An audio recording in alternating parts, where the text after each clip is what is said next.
More on this investigation going on in Brussels. We want to go to Catherine Herridge, who's live for us on Capitol Hill. Catherine, good to see you. What are you hearing?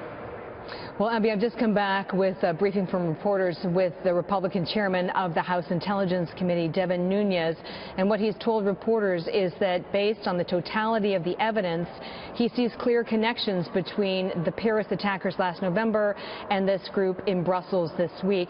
He said even if they catch that guy in the white who is a fugitive at this hour, he told reporters that he did not think that the cell would be effectively shut down. Nunes, who's been receiving regular briefings from the intelligence community since the attack on Tuesday, told us that based on the totality of the evidence, he does believe that the terrorists were targeting American citizens. Part of that equation, he says, is the fact that the attack on the Metro subway was at a stop near the U.S. Embassy. Some personnel there are still missing. And then also the attack at the airport. There were 2 explosions. He said the explosions were near the 3 American carriers in that ticketing hall, American, Delta, as well as United Airlines. Meantime, we have heard from the president a short time ago about his strategy, and he put it this way. As it's challenging to find, identify very small groups of people who are willing to die themselves and can walk into a crowd and detonate a bomb.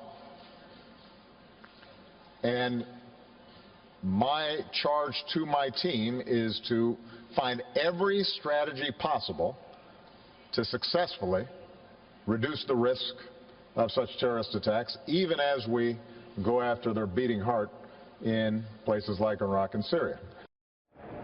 During his comments, President Obama said repeatedly that his #1 priority is defeating ISIS. We asked the congressman if that was his experience with the administration. He called their strategy against ISIS a bad strategy and that to think it would succeed was an outrageous statement. He also went on to say that the limited bombing campaign, as well as these very limited operations on the ground, were doing nothing to contain ISIS, and that he called for what amounted to an international conference bringing together leaders from Europe who are so badly hit by ISIS right now to come up with a strategy. Nunes says that they are also begging for American leadership in this area because there has been none from the White House. Abby. Some unsettling developments there, his close to home. Catherine Herridge live for us on Capitol Hill. Catherine, thank you.